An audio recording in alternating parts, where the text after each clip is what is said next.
TRS MLA Kranti గారు మనతో ఉన్నారు స్టూడియోలో. క్రాంతి గారు, ఎలా ఉన్న 26 చోట్ల లీడ్ లో ఉంది టీఆర్ఎస్, బీజేపీ 20 చోట్ల. ఇనిషియల్ ట్రెండ్స్ చూస్తుంటే ఏమనిపిస్తుంది?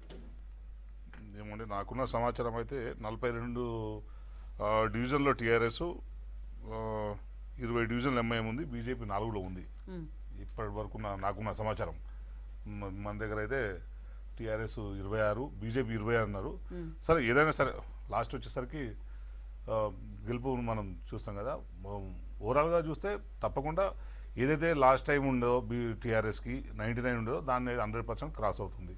ఈసారి 100 సీట్లు ఎట్లయినా మొదట చెప్పినట్టుగానే 100% క్రాస్ అవుతుంది. మళ్ళీ ప్రజలు కేసీఆర్ గారి మీద తమకున్న నమ్మకాన్ని మరోసారి కూడా హైదరాబాద్లో కూడా కేసీఆర్ గారి మీద నమ్మకం మరోసారి రుజువు చేయబోతున్నారు. మరి పోస్టల్ బ్యాలెట్ ఓట్స్ మీద ఏం కామెంట్ చేస్తారు? పోస్టల్ బ్యాలెట్ ఓట్లు 2000 కదండి. మొత్తం ఓట్లు 34 లక్షలు అయితే 2000నే మన ప్రాతిపదికగా తీసుకోలేం కదా. 2000 మందిలో భిన్నాభిప్రాయాలు ఉంటాయి, దాంట్లో మనం కాదంటలేము. ఎవరు అభిప్రాయం సరే వాళ్ళ వ్యతిరేకంగా ఉన్నారని మీరు అనుకున్నా కూడా తప్పకుండా అభిప్రాయాన్ని పరిగణలోకి తీసుకోవాల్సి ఉంది. వాళ్ళు ఎందుకు వ్యతిరేకత ఉన్నది కూడా దాన్ని తప్పకుండా రివ్యూ చేసుకోవాల్సిన అవసరం ఉంటుంది. అంతే తప్పించి ఈ మొత్తం 34 లక్షల ఓట్లలో 2000 మాత్రమే వ్యతిరేకంగా వచ్చినాయి కనుక 2000 దాన్నే నిర్ణయం అనుకోలేము మనం.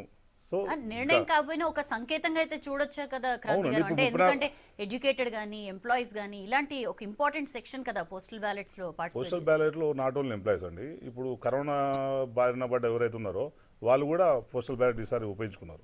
ప్లస్ 80 years అబోవ్ ఉన్న వాళ్ళు కూడా పోస్టల్ బ్యాలెట్స్ని ఉపయోగించుకున్నారు.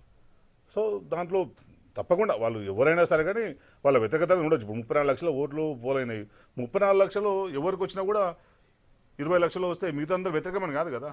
ఒక పార్టీ సిద్ధాంతానికి, ఒక పార్టీ పని విధానానికి వాళ్ళు ఇష్టపూర్వకంగా ఉంటారు. ఇంకో పార్టీ అంటే ఇష్టం లేకపోవచ్చు. అంతే తప్పించి మొత్తం ఇదే వ్యతిరేకత అని మనం చెప్పుకోలేము. మొత్తానికి ఓట్ షేర్ ఎంత వస్తుంది, ఆ ఓట్ షేరు 40% వచ్చింది అనుకున్నాము. మిగతా 60 మొత్తం వ్యతిరేకం అనుకోలేము కదా. బీజేపీకి 20 రావచ్చు, ఇంకో పార్టీ ఇంకో షేర్ చేసుకుంటుంది. సో దీన్ని ఏదైనా సరే ఎవరు వ్యతిరేకంగా ఉన్నా ఎంత వచ్చినా కూడా టీఆర్ఎస్ పార్టీ గతంలో వచ్చిన ఏదైతే రిజల్ట్ ఉందో 100% అంతకంటే మెరుగ్గా వస్తుందనే హోప్ మాకు ఉంది. సెంచరీ కొడతారు సార్ 100% అండి. రైట్, విల్ టాక్ అండి. టీఆర్ఎస్ ఎమ్మెల్యే క్రాంతి గారు మనతో ఉన్నారు స్టూడియోలో. క్రాంతి గారు, మాజీ ఎంపీ కొండ విశ్వేశ్వరరెడ్డి మార్నింగ్ ఒక ట్వీట్ చేశారు. అంటే ఈ పోస్టల్ బ్యాలెట్ ఓట్స్ చూసిన తర్వాత ఆల్టర్నేట్గా టీఆర్ఎస్కి ఆల్టర్నేట్గా బీజేపీని చూస్తున్నారు జనాలు, అది క్లియర్గా అర్థమవుతోంది అని చెప్పి. ఎప్పుడైనా అధికారంలో ఉన్న పార్టీకి అంతో ఇంత కొంచెం వ్యతిరేకంగా ఉండడం సహజం అండి. ఏ పార్టీకి వ్యతిరేకంగా అందరూ గంపగుత్తగా సపోర్ట్గా ఉంటారని చెప్పి అనుకోలేము. అదే ఆయన అభిప్రాయం. ఆయన కాంగ్రెస్ పార్టీకి ఎంపీగా పనిచేసిన వ్యక్తి, టీఆర్ఎస్లో ఎంపీగా ఉండి తర్వాత కాంగ్రెస్లో చేరిన వ్యక్తి బీజేపీకి సపోర్ట్గా ఉన్నారు జనాలని ట్వీట్ చేసినట్టే అర్థం ఏంటంటే కాంగ్రెస్ పార్టీ వాళ్ళు ఆల్మోస్ట్ ఆల్ బీజేపీ చేసినని అర్థం దీంట్లోని. సో వాళ్ళకి ఇద్దరికి కలిసి ఇంటర్నల్ అండర్స్టాండింగ్ ఉంది కనుక వాళ్ళు బీజేపీ వైపు ఉన్నారు ప్రజలని చెప్పినని నేను అనుకుంటున్నాను. ఇప్పటిదాకా ప్రత్యేక రాష్ట్రం ఏర్పడిన తర్వాత ఈ 6 ఏళ్లలో టీఆర్ఎస్ బాగా ఎంజాయ్ చేసింది ఏంటంటే టీనా ఫ్యాక్టర్, అంటే దేర్ ఇస్ నో ఆల్టర్నేటివ్. ఇప్పుడు దానికి దెబ్బ పడిందని చెప్పి అనుకోవచ్చా? జిహెచ్ఎంసీ ఎలక్షన్స్ కి ప్రత్యామ్నాయానికి ఏం సంబంధం ఉంటుంది? దుబ్బాక దగ్గర నుంచి చూస్తే దుబ్బాకలో గెలుపు అనేది బీజేపీ ఎజెండా మీద గెలలేరండి. నరేంద్ర మోడీని ముఖం చూసి బీజేపీలో ఓట్లు వేయలేరు. అక్కడ ఉన్న స్థానికమైన పరిస్థితులు అది వేరే సిచ్యువేషన్స్ ఉన్నాయి. అక్కడ మా క్యాండిడేటు బలహీనం కావడం కావచ్చు, ఇంకా చాలా విషయాలు ఉన్నాయి. అంతే తప్పించి అక్కడ బీజేపీ బలం కాదు. వాళ్ళని చెప్పండి బీజేపీ బలం మీద నరేంద్ర మోడీ చేసిన ఎజెండా మీద మేము గెలిచినామని చెప్తే నిజంగా 100% ఇక్కడ ఈ దాంట్లో రిఫ్లెక్ట్ అవుతుండే. మరి ఇప్పుడు బీజేపీ బలం అని భావించకపోతేనే ఇంత తొందరగా జిహెచ్ఎంసీ ఎలక్షన్స్కి వెళ్తారా? తొందరగా ఏముంది, ఇప్పుడు ముందే అనుకున్న షెడ్యూల్ అది. వాళ్ళు అనుకున్నారు, వాళ్ళు పెట్టారు ఫిబ్రవరిలో వాళ్ళు అయిపోవాలనుకున్నప్పుడు ముందే పెట్టేసారు. మళ్ళీ సంక్రాంతి సెలవులు వస్తున్నాయి, మరి అవన్నీ ఉంటాయి కనుక వాళ్ళు ఈసీ డిసైడ్ చేసింది. అది గవర్నమెంట్ డిసైడ్ చేసింది కాదు కదా, ఈసీ డిసైడ్ చేసింది. ఎప్పుడు పెట్టినా కూడా మీరు లేట్ అయినా, ఫిబ్రవరిలో పెట్టినా, మార్చిలో పెట్టినా, ఎటువైపు అయినా కూడా మీరు గత 6.5 సంవత్సరాలుగా హైదరాబాద్లో ఉన్న అభివృద్ధిని చూసుకుంటే 6.5 సంవత్సరాలుగా జరిగిన అభివృద్ధి బ్రహ్మాండం జరిగింది. కేటీఆర్ గారు పురపాలక శాఖ మంత్రిగా బ్రహ్మాండమైన అభివృద్ధి తీసుకొచ్చారు. మీరు చూడండి, సిటీకి 6.5 సంవత్సరాల ముందు ఉన్న సిటీకి ఆ తర్వాత ఉన్న సిటీకి కొంచెం మార్పు అయితే కనిపించింది కదా. సో ప్రజల్లో టీఆర్ఎస్ పట్ల ఇంకా నమ్మకం ఉన్నది. ఎప్పుడు ఎలక్షన్ పెట్టినా అది ఇంపార్టెంట్ కాదు కదా, అది ఇప్పుడు గెలుస్తుందా లేదా అనేది ఇంపార్టెంట్. అది అంతే తప్పించి దుబ్బాకం చూసుకొని ముందే పెట్టారు అనేది అది అసంబద్ధమైన వాదన. రైట్ అండి, మనతో రాకా సుధాకర్ విశ్లేషకులు జాయిన్ అవుతున్నారు. రాకా సుధాకర్ గారు, ఏంటండి వస్తున్న ట్రెండ్స్ని ఎలా విశ్లేషిస్తారు? 29 చోట్ల టీఆర్ఎస్, 21 చోట్ల బీజేపీ లీడ్లో ఉంది. అంటే ఇవి ప్రాథమికమైనటువంటి లీడ్స్ ఏనండి. మొట్టమొదట మనం ఇప్పుడు బ్యాలెట్ల లెక్కింపు చాలా చోట్ల ఇంకా ప్రారంభం కాలేదు కాబట్టి ఇది ఒక రిప్రజెంటేటివ్ ట్రెండ్గా భావించవచ్చును. ఇప్పుడు బీజేపీకి ప్రస్తుతము ఆధిక్యత ఏదైతే కనిపిస్తుందో లేదా టీఆర్ఎస్కి కనిపిస్తుందో ఇది తారుమారు కావచ్చును. ఒక్క 2-3 విషయాలు మాత్రం స్పష్టం అవుతున్నాయి. మొట్టమొదటి విషయం ఏంటంటే ఈ రాష్ట్రంలో టీఆర్ఎస్కి కానీ ఎంఐఎంకి కానీ ప్రత్యామ్నాయము బీజేపీ. ఎందుకంటే 2వ స్థానంలో దాదాపు అన్ని చోట్ల బీజేపీ మాత్రమే ఉంది.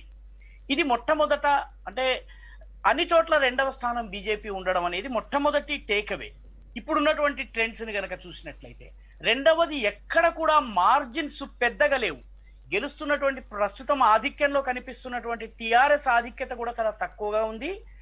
బీజేపీది కూడా ఆధిక్యత అదే మార్జినల్ గా ఉంది. కాబట్టి ఇవి కొద్దిగా మారే అవకాశం ఉంది. మనము కొంత వేచి చూడాల్సిన అవసరం. అయితే ఒక విషయము, one thing is very clear. ఇందాక నేను చెప్పినట్టుగా అన్ని చోట్ల 2వ స్థానంలో బీజేపీ. రెండవ పాయింట్ ఏంటంటే బీజేపీకి టీఆర్ఎస్ కి మధ్య ఓట్ల శాతం ఏదైతే ఉందో అది తగ్గింది. గతంలో బీజేపీకి 6 to 7% ఓట్లు వస్తే ఈసారి బీజేపీకి దాదాపుగా 32% వరకు ఓట్లు వచ్చినాయి. టీఆర్ఎస్ కి 35 నుంచి 37% ఓట్లు వచ్చినాయి అని చెప్పి ఎగ్జిట్ పోల్స్ అన్ని నిన్న చెప్పినాయి. ఎగ్జిట్ పోల్స్ చెప్పిన రీతిలో ఎగ్జిట్ పోల్స్ చెప్పేటటువంటి సీట్ల ఫలితాలు ఏవైతే ఉన్నాయో అవి యాక్యురేట్ గా ఉండకపోవచ్చు. కానీ ఓవరాల్ ట్రెండ్ పార్టీల పర్సంటేజ్ విషయంగా చూసినట్లయితే 35 to 37% లో టీఆర్ఎస్ ఓటింగ్ ఉంది.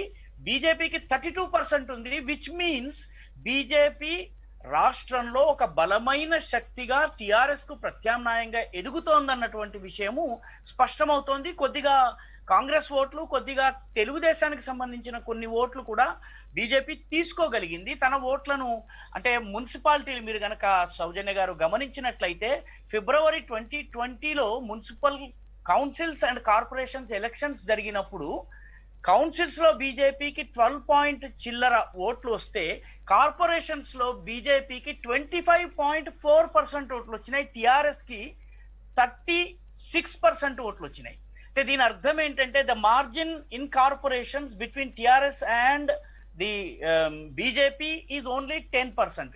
ఇక్కడ ఆ మార్జిన్ ని హైదరాబాద్ లో వాళ్ళు 5%కో 6%కో తగ్గించుకోగలగడం అనేది చాలా క్రెడిటబుల్ అచీవ్మెంట్ అని నేను భావిస్తున్నాను.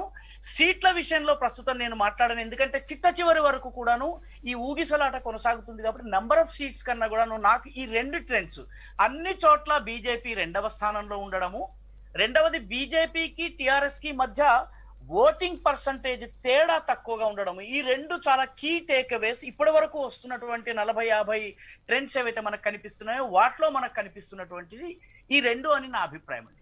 రైట్ సుధాకర్ గారు, కమ్ బ్యాక్. మనతో కాంగ్రెస్ అధికార ప్రతినిధి ఇందిరా శోభన్ లైవ్ లో జాయిన్ అవుతున్నారు. ఇందిరా శోభన్ గారు, మొత్తానికి అకౌంట్ అయితే ఓపెన్ చేశారు. లాస్ట్ టైం 2 గెలిచారు, ఈసారి ఎంత ఎక్స్పెక్ట్ చేస్తున్నారు? నమస్తే అండి. వాస్తవానికి ఇవాళ జరిగేటువంటి గ్రేటర్ రిజల్ట్స్ తో కాంగ్రెస్ పార్టీకి సంబంధించినటువంటి మా యొక్క ఎక్స్పెక్టేషన్స్, ఒక మల్కాజ్గిరి పార్లమెంట్ పరిధిలోనే మాకు ఒక 10 స్థానాలు వస్తాయన్నటువంటి నమ్మకం ఉన్నది. మిగతా స్థానాల్లో కలిపి ఇంకొక 5, మొత్తం కలిపి ఒక 15 వరకు మేము కైవసం చేసుకుంటామని మాకున్నటువంటి ఇంటర్నల్ రిపోర్ట్ అండి. సో దీంట్లో ఏంటి అని అంటే ఇవాళ ఎలక్షన్ గనక మీరు ప్రక్రియ గనక మీరు గనక చూసినట్లయితే రాత్రికి రాత్రి ముఖ్యమంత్రి గారు అంటే ఎలక్షన్ కమిషన్ ఇచ్చినటువంటి సర్కులర్ పైన ఇవాళ మనం మాట్లాడుకోవాల్సినటువంటి అవసరం ఉందని గుర్తు చేయదలుచుకున్నాం. ఎందుకంటే ఇవాళ ఆఫీస్ పే అంటే ఇవాళ జరిగినటువంటి ఎన్నికల్లో స్వస్తిక్ సింబల్ ఉంటేనే ఆ ఓటు చెల్లుతుంది, లేదంటే లేదు అని చెప్పేసి కోర్టు ఇచ్చినటువంటి దానికి అసలు అది అవసరమా అని అడుగుతున్నాను నేను. అంటే టిఆర్ఎస్ పార్టీ ఎంత అబద్ధ భావంలో ఉంది అన్నది మనకు క్లియర్ గా అర్థమవుతుంది. ఎలక్షన్ కమిషన్ అన్నది ఎక్కడా కూడా ట్రాన్స్పరెంట్ గా పని చేస్తలేదన్నమాట ముమ్మాటికి వాస్తవం.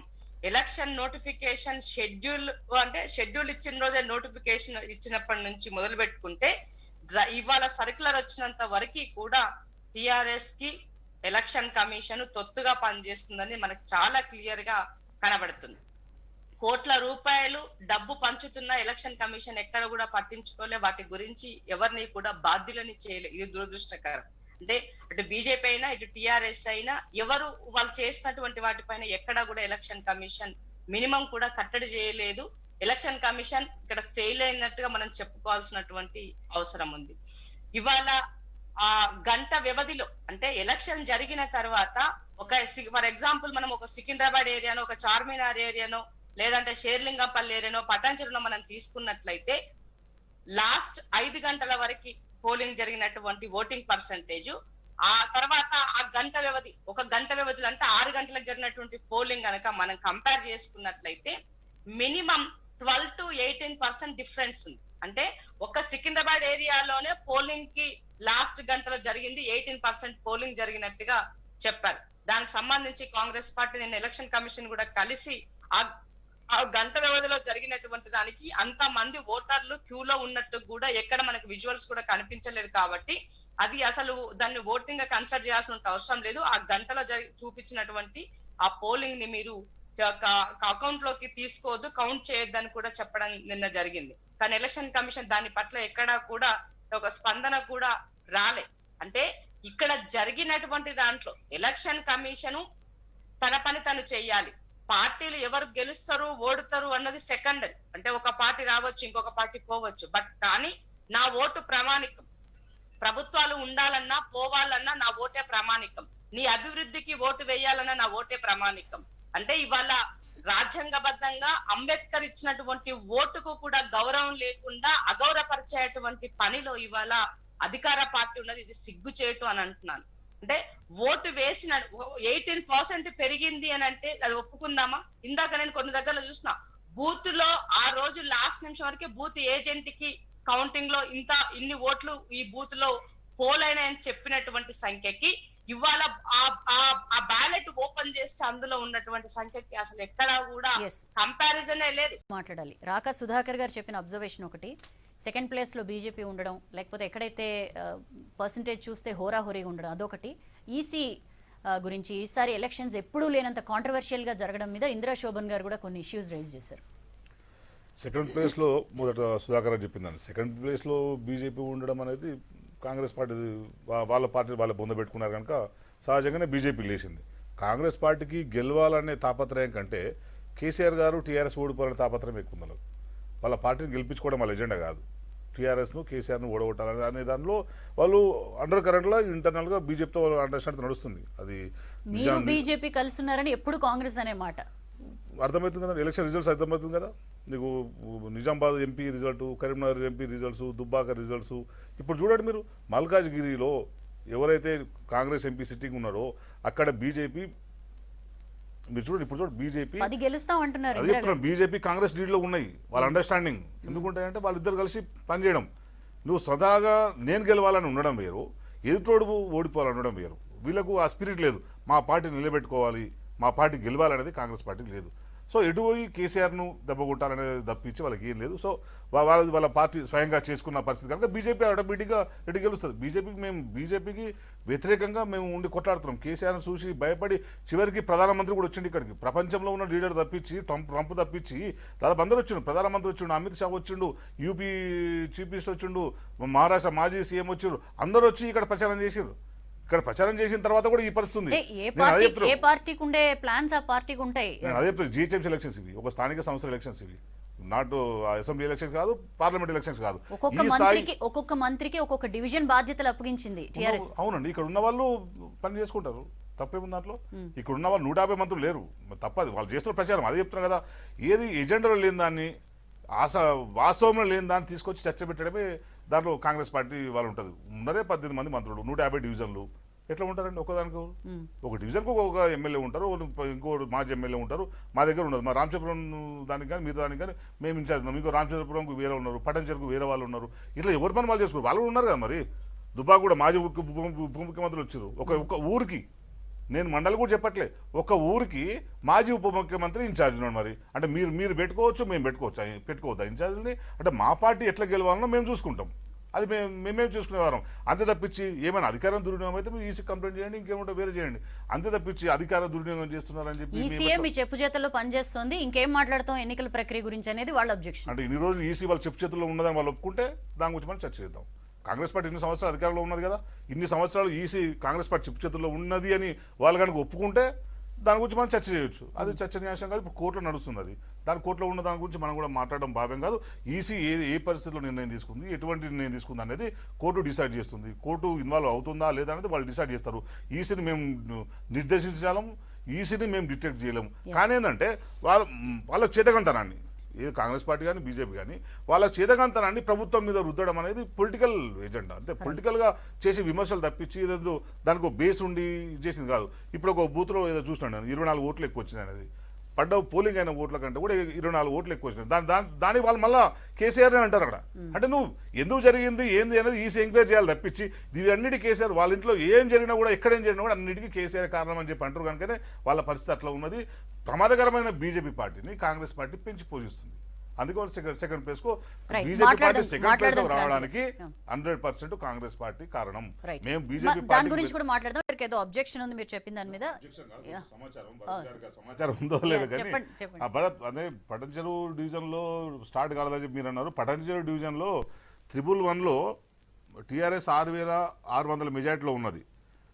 112లో 3,450 దాంట్లో మెజార్టీలో ఉన్నది. 111లో 2,000 మెజార్టీలో ఉన్నది. సో మీ ఇన్ఫర్మేషన్ కోసం నేను చెప్తాను, ఎందుకంటే మీ ఇంకా మొదలు కాలేదు, ఓట్ల లెక్కింపు అన్నారు కనుక అది మొదలైంది. మెజారిటీ 3 డివిజన్లలో కూడా టీఆర్ఎస్ ఆధిక్యంలో ఉంది. ఇంకా మాకున్న సమాచారం అయితే 57 స్థానాల్లో టీఆర్ఎస్ ఆధిక్యంలో ఉన్నది. 21 స్థానాల్లో బీజేపీ ఉంది. 31 స్థానాల్లో ఎంఐఎం ఉంది. మరి మీకున్న సమాచారం ఏంది, మీ నెట్వర్క్ కూడా మీరు చెక్ చేసుకోవాలి. ఎందుకంటే నాకున్న జర్నలిస్ట్, నాకున్న ఫీడ్బ్యాక్ సోర్సెస్ నుంచి నేను చెప్తున్నాను, మీరు కూడా ఒకసారి చెక్ చేసుకుంటే. ఎందుకంటే బీజేపీ టీఆర్ఎస్ పార్టీ అంత క్లోజ్గా ఉండే ఛాన్స్ తక్కువ. 37, 33 అనేది ఇంపాసిబుల్.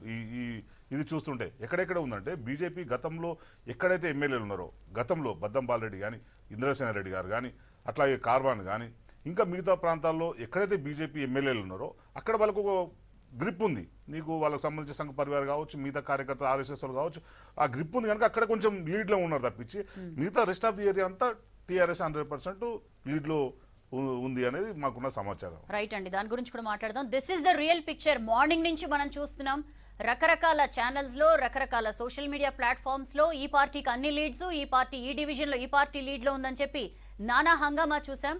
బట్ విశ్వసనీయతకి అద్దం పట్టిన V6 లో మార్నింగ్ నుంచి కూడా ఎలాంటి కాంపిటీషన్ లోకి మేము వెళ్ళదలుచుకోలేదు. మార్నింగ్ నుంచి ఉన్నట్లు ఆ 1926 పోస్టల్ బ్యాలెట్ ఓట్లకు సంబంధించి మిగిలిన ఛానల్స్ నానా హంగామా చేశాయి.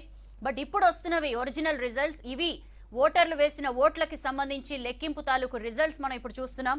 అవే డిస్ప్లే అవుతున్నాయి స్క్రీన్ మీద.